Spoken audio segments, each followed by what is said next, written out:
Halo anak-anakku sekalian, perkenalkan, nama saya Kak Anwar. Baik, Kak Anwar akan salam dulu ya. Assalamualaikum warahmatullahi wabarakatuh.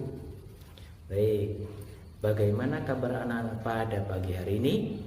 Alhamdulillah, luar biasa. Allahu Akbar. Alhamdulillah. Baik, marilah kita berdoa dahulu ya. Nanti ikuti tulisan yang ada di layar kalian masing-masing dan akan dibantu oleh Kak Anwar. Baik, semuanya tabuk sikap. Saya siap.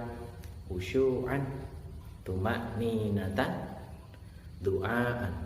A'udzu billahi minasyaitonir rajim. Bismillahirrahmanirrahim. Alhamdulillahi rabbil alamin. Ar-Rahmanir-Rahim. Maliki yaumiddin. Iyyaka na'budu wa iyyaka nasta'in. Ihdinas siratal mustaqim. Siratal ladzina an'amta 'alaihim ghairil maghdubi 'alaihim waladdallin. Amin. Rabbi zidni 'ilman warzuqni fahman. Ya Allah, tambahkanlah aku ilmu pengetahuan dan berilah aku pemahaman. Amin. Alhamdulillah, kita sudah berdoa dan selanjutnya adalah pembelajaran yang akan kita pelajari. Baik anak-anakku, hari ini kita akan belajar tentang keteladanan Rasulullah Shallallahu Alaihi Wasallam. Di sini kita akan bercerita tentang Nabi Muhammad Shallallahu Alaihi Wasallam dan akan disambung dengan kepemimpinan para sahabatnya. Yang pertama, kita akan bahas kisah Nabi Muhammad SAW. Nabi Muhammad itu sejak kecil sudah menjadi yatim piatu. Makanya kita harus bersyukur yang masih punya orang tua ya. Nabi Muhammad sejak kecil itu terkenal sebagai orang yang sangat jujur. Maka dari itu Nabi Muhammad diberi julukan Al-Amin atau yang dapat dipercaya. Juga bisa diartikan orang yang jujur. Itu salah satu sifat Nabi Muhammad, yaitu jujur. Makanya kita harus mencontoh sifat Nabi Muhammad yang satu ini. Yang kedua itu adalah kasih sayang Rasulullah. Jadi Rasulullah itu mempunyai kasih sayang yang sangat banyak kepada siapapun, kepada anak-anak, kepada keluarga, orang tua, dan masyarakat. Jadi pada zaman jahiliyah, atau jahiliyah itu artinya zaman kebodohan ya, kebodohan dalam hal agama, itu namanya jahiliyah. Penduduk Mekah pada zaman itu tidak menghargai anak perempuan. Jadi anak perempuan itu diperlakukan semena-mena. Ada yang dipukuli, ada yang pokoknya dianggap seperti binatang lah, tidak dihargai sama sekali. Maka dari itu datanglah Nabi Muhammad, dan Nabi Muhammad pun mengangkat derajat perempuan pada saat itu. Akhirnya tidak ada penyiksaan terhadap perempuan, tidak ada lagi pelecehan terhadap perempuan. Jadi seperti itu. Terus Nabi Muhammad itu pernah menggendong putrinya yang namanya Fatimah yang masih balita sambil tawaf atau mengelilingi Ka'bah. Itu maksudnya itu adalah menghormati perempuan, menghormati anak perempuan atau menyayangi anak perempuan. Jadi akhirnya orang-orang pun pada zaman itu tidak ada lagi atau mengurangi pelecehan terhadap perempuan. Nabi Muhammad terkenal dengan pribadi yang santun dalam berbicara, halus, terus tidak pernah marah. Jadi terhadap orang lain itu selalu sopan santun. Makanya Nabi Muhammad menyayangi semuanya. Terus yang selanjutnya, Nabi Muhammad itu mempunyai kepedulian yang sangat tinggi terhadap lingkungannya. Kepedulian itu bisa dilihat dari Nabi Muhammad yang sangat hemat dalam mempergunakan air. Itu dibuktikan pada anjuran beliau agar tidak berlebihan dalam pemakaian air ketika berwudu. Kenapa seperti itu? Karena sesuatu yang berlebihan itu pasti jatuhnya itu tidak baik, anak-anak. Coba kita dalam berwudu habis 1 ember, padahal di daerah lain, di negara lain banyak yang kekurangan air, banyak yang butuh air. Maka dari itu Allah tidak suka orang-orang yang berlebihan. Jadi apapun itu, makan, minum, itu harus sesuai porsinya atau normal saja ya. Kalau berlebihan nantinya apa? Nantinya berakibat tidak baik. Yang kedua, Nabi Muhammad selalu mengajarkan kita untuk tidak merusak bumi. Contohnya apa? Ya mendebang pohon sembarangan, membuang sampah sembarangan, atau mencabut tanaman sembarangan. Itu tidak boleh. Nabi Muhammad tidak pernah mencontohkan itu dan menasihati kita biar tidak seperti itu ya. Yang selanjutnya, Nabi Muhammad sebagai pembawa rahmat bagi alam semesta. Kenapa seperti itu? Karena Nabi Muhammad itu diutus oleh Allah sebagai rahmatan lil alamin atau sebagai pembawa kasih sayang bagi alam semesta. Contohnya apa? Itu tadi Nabi Muhammad itu kepada siapapun itu mengasihi dan menyayangi. Tidak ada satupun makhluk yang tidak mendapat kasih sayang Nabi Muhammad. Karena Nabi Muhammad diutus itu juga untuk memperbaiki akhlak atau menyempurnakan akhlak. Baik, selanjutnya adalah kepemimpinan para sahabat. Jadi ada 4 sahabat Rasul yang yang menggantikan Nabi Muhammad ketika Nabi Muhammad sudah wafat. Disebut Khulafaur Rasyidin. Jadi 4 khalifah ya. 4 pemimpin. Yang pertama itu adalah Abu Bakar. 1 Abu Bakar. Sebelum kita bahas Abu Bakar, Pak Anwar membahas tentang arti Khulafaur Rasyidin. Artinya itu adalah pemimpin umat dan kepala negara. Seperti itu.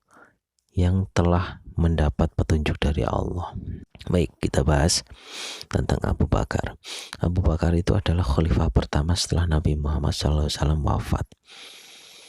Nama lengkap beliau itu adalah Abdullah bin Abi Quhafah At-Taimi. Gelar Abu Bakar itu diberikan oleh Nabi Muhammad karena ia adalah paling cepat atau orang yang paling cepat masuk Islam. Jadi diberi gelar Abu Bakar oleh Nabi Muhammad. Dan Asy-Siddiq, kenapa kok disebut Asy-Siddiq? Yang memberi gelar juga Nabi Muhammad. Karena Abu Bakar itu segala sesuatu yang dikatakan oleh Nabi Muhammad, Abu Bakar selalu membenarkan. Makanya disebut atau diberi gelar Asy-Siddiq, yang membenarkan, artinya Asy-Siddiq itu. Di antaranya Nabi Abu Bakar itu mempunyai jasa-jasa yang banyak, anak-anak. Jadi Abu Bakar itu adalah seorang pedagang yang kaya raya. Sesudah masuk Islam, Abu Bakar itu mempersembahkan kekayaannya kepada agama Islam. Coba kalau kita punya harta, dibawa kemana? Kalau zamannya Nabi itu sahabat-sahabatnya menyumbangkan semuanya. Hartanya yang sangat banyak itu disumbangkan semuanya. Nah, selama beliau menjabat sebagai khalifah, beliau itu mengatasi masalah yang muncul, atau jasa-jasa beliau itu yang pertama memberantas orang-orang murtad. Siapa itu orang murtad? Murtad itu adalah orang yang keluar agama Islam, yang imannya lemah, jadi keluar dari agama Islam. Yang kedua, menumpas orang yang mengaku sebagai nabi palsu. Jadi banyak sekali zaman dulu, nggak zaman sekarang, zaman dulu juga banyak yang mengakui sebagai nabi palsu. Di antaranya Musailamah Al-Kadzab dan Bani Hanifah, serta yang lain dan lain-lain. Yang ketiga, mengatasi orang-orang yang tidak mau membayar zakat. Pada zaman itu Abu Bakar itu mengatasi orang-orang yang tidak mau membayar zakat, ditindak tegas oleh Abu Bakar. Yang terakhir, mengumpulkan ayat-ayat suci yang dipimpin oleh Zaid bin Sabit. Maksudnya suhuf-suhuf, lembaran-lembaran dikumpulkan. Nah, itu tadi jasa-jasa beliau. Perilaku yang harus kita teladani pada Abu Bakar itu adalah yang pertama, dermawan. Beliau itu sangat dermawan. Apapun yang berhubungan dengan Islam ketika butuh biaya langsung dikasih tanpa pikir panjang. Itulah Abu Bakar As-Siddiq. Yang kedua, ikhlas dalam beramal. Jadi dalam berbuat itu beliau ikhlas, tanpa pandang bulu dan tanpa menginginkan imbalan. Itulah Abu Bakar. Yang ketiga, tawadhu atau rendah hati. Tidak pernah sombong Abu Bakar, karena Abu Bakar itu ternyata sifatnya hampir sama dengan Nabi Muhammad. Jadi, yang selanjutnya, pemberani. Abu Bakar tidak pernah takut dalam menghadapi apapun, apalagi dalam mendampingi Nabi Muhammad menghadapi musuh-musuhnya. Yang selanjutnya, tegas dalam memimpin. Tegas, jadi tegas itu tidak pernah, maksudnya itu tegas itu konsisten. Jadi nggak keras tapi tegas. Yang namanya tegas itu berarti memberikan konsekuensi yang tidak membuat orang lain itu babak belur, seperti itu ya, atau sakit semua. Beda dengan keras. Kalau keras itu kan dianiaya, itu keras namanya. Yang terakhir, bersegera membenarkan apa yang dikatakan Rasulullah. Itulah Abu Bakar. Nah, selanjutnya sahabat yang kedua, Umar bin Khattab. Umar bin Khattab ini adalah khalifah kedua setelah Abu Bakar. Umar bin Khattab memiliki nama lengkap yang namanya Umar bin Abdul Uzza. Jadi Umar bin Khattab itu adalah pemimpin yang hidupnya sederhana dan suka bermusyawarah.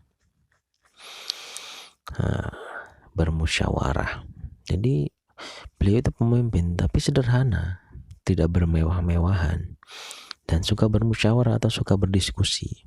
Gak langsung otoriter atau seenaknya sendiri. Kalau aku ngomong niki kudu, itu namanya otoriter. Dan itu tidak boleh anak-anak ya. Jadi jasa beliau itu adalah menetapkan tanggal 1 Muharram sebagai tahun baru Hijriah atau penetapan kalender Hijriah. Jadi beliaulah yang pertama kali menetapkan kalender Hijriah. Itulah jasa beliau, anak-anak.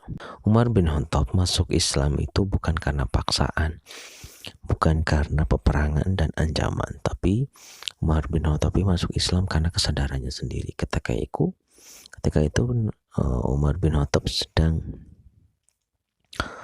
masuk ke dalam rumah, dan ternyata di dalam rumah adiknya yang bernama Fatimah sedang membaca surat At-Toha ayat 1-16.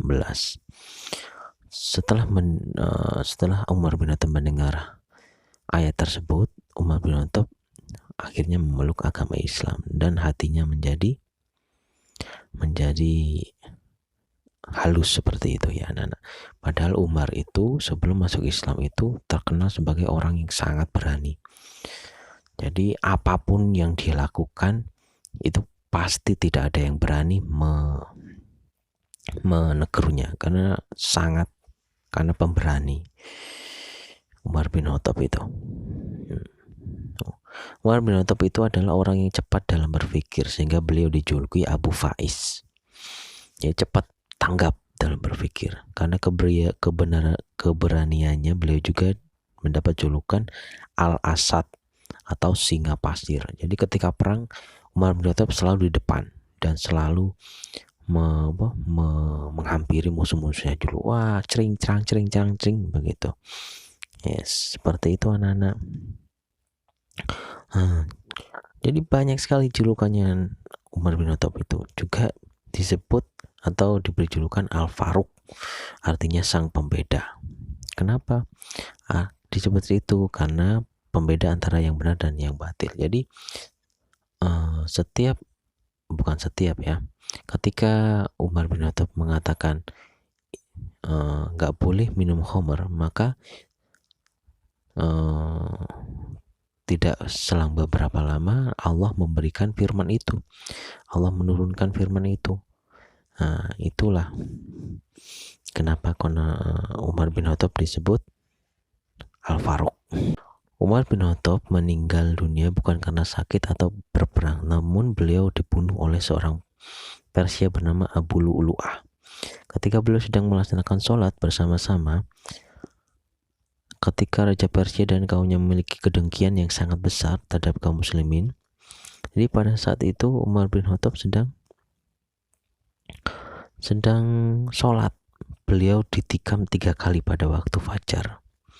Jadi ketika sholat kan khusyuk, Allahu Akbar, ditikam 3 kali Umar bin Khattab itu. Terus akhirnya Umar bin Khattab pun meninggal. Jadi perilaku yang kita patut teladani itu adalah, Umar bin Khattab itu yang pertama berani membela kebenaran seperti Abu Bakar, tapi lebih berani Umar bin Khattab. Makanya disebut Al-Faruq dan Al-Asad, seperti itu anak-anak.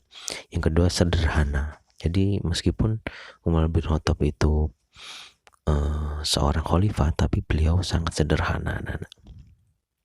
Yang ketiga, menggunakan fasilitas untuk kepentingan keluarga, tidak korupsi, tidak menggunakan fasilitas. Jadi beliau khalifah tapi tidak pernah menggunakan peralatan kantor atau kendaraan-kendaraan yang ada di dalam istananya. Yang selanjutnya adil. Umar itu adalah seorang yang adil. Jadi jika ada yang melanggar hukum, maka ia akan dikenakan hukuman. Siapapun, tidak pandang bulu anak-anak. Sangat memperhatikan rakyat. Jadi Umar bin Khattab seorang yang memperhatikan rakyatnya. Kenapa? Karena ketika itu Umar bin Khattab sedang berkeliling kota Madinah.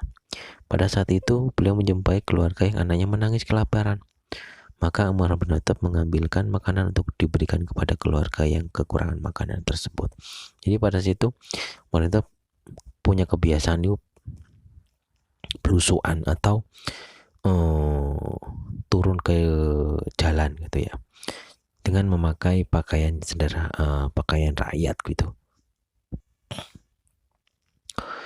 Terus Umar bin Khattab berjalan mengelilingi kota. Tujuannya apa? Untuk melihat adakah yang kekurangan selama pemerintahanku, katanya gitu. Terus sendirian Umar bin Khattab terus jalan keliling. Terus ada yang nangis. Seperti itu, anak kecil nangis. Dihampiri oleh Umar bin Khattab. Terus ditanya, kenapa Bu? Anak saya kelaparan Pak, seperti itu. Terus kalau kelaparan kenapa? Itu Anda kan sedang menggodok, apa bahasa Indonesia itu, sedang memasak gitu ya, sedang memasak. Loh iya, aku sedang memasak batu loh.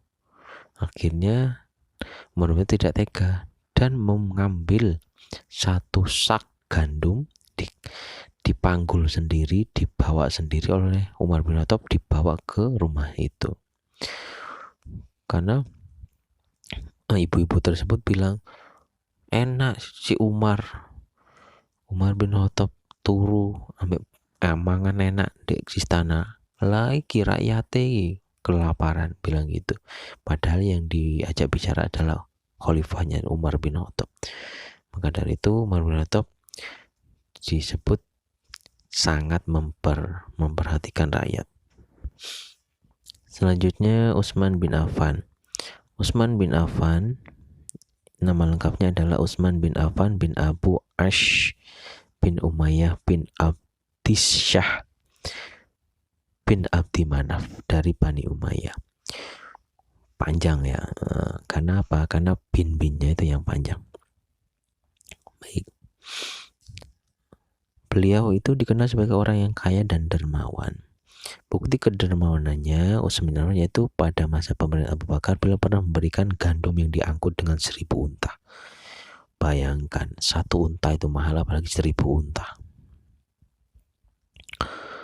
Utsman bin Affan dijuluki sebagai Zunuraini wal Hijrotaini, artinya pemilik 2 cahaya atau menantu. Kenapa kok disebut seperti itu? Karena beliau itu menikahi 2 putri Rasulullah sekaligus, yaitu Ruqayyah dan Ummu Kulsum, dan berhijrah dua kali ke Habsyi bersama keluarganya. Di masa pemerintahannya Utsman bin Affan itu jasanya itu adalah menyusun atau membukukan kitab Al-Quran. Jadi yang tadinya itu lembaran-lembaran akhirnya dibukukan oleh Utsman bin Affan. Kenapa? Karena beliau takut nantinya itu hilang. Semuanya itu hilang, akhirnya apa? Akhirnya Al-Quran pun tidak bisa diabadikan. Seperti itu anak-anak. Makanya jasa beliau itu adalah membukukan Al-Quran. Di samping itu, beliau juga merenovasi Masjidil Haram di Mekah dan Masjid Nabawi di kota Madinah. Dengan cara apa? Dengan cara memperluas dan memperindah bentuknya. Seperti itu anak-anak. Yang terakhir, Ali bin Abi Thalib. Ali bin Abi Thalib itu adalah seorang khulafaur rasyidin yang terakhir. Beliau merupakan anaknya dari paman Rasulullah, yaitu Abu Thalib. Beliau pada masa pemerintahannya itu adalah seorang pemberani, juga seorang pemimpin yang peduli terhadap pendidikan. Jadi Abu Thalib itu peduli tentang pendidikan terhadap masyarakatnya. Sebagai contoh, beliau mendirikan apa? Mendirikan beberapa madrasah untuk tempat belajar anak-anak. Dalam menjalankan pemerintahan, Abu Thalib itu mengharuskan orang-orangnya atau pegawainya selalu jujur dan bertanggung jawab. Beliau juga itu jasanya itu memajukan bidang ilmu bahasa serta mengembangkan bidang pembangunan, terutama di kota Kufah sebagai pusat ilmu tafsir, ilmu hadis, ilmu nahwu, dan ilmu pengetahuan lainnya. Intinya, Abu Thalib itu adalah bapak pendidikan. Jadi beliau yang mempunyai jasa tentang pendidikan. Baik, itu tadi kita sudah mempelajari atau membahas tentang kasih sayang Nabi dan khulafaur rasyidin. Baik, kita akhiri ya, coba lagi. Alhamdulillahirrahmanirrahim. Pembelajaran kali ini sudah selesai. Baik, sebelum kita akhiri, marilah kita berdoa dahulu. Baik, semuanya tabuk sikap, saya siap, khusyu'an, tuma'ninatan, tu'aan. Allahumma arhamna bil Qur'an waj'alhu lana imaman wa nuran wa hudan wa rahmah. Allahumma dzakirna minhu ma nasina wa 'allimna minhu ma jahilna warzuqna tilawatahu ana al-laili wa atrafan nahar waj'alhu lana hujjatan ya rabbal alamin. Subhanakallahumma wa bihamdika ashhadu an la ilaha illa anta astaghfiruka wa atubu ilaik. Salaman. Assalamualaikum warahmatullahi wabarakatuh. Dadah teman-teman. See you next time ya. Ila liqa.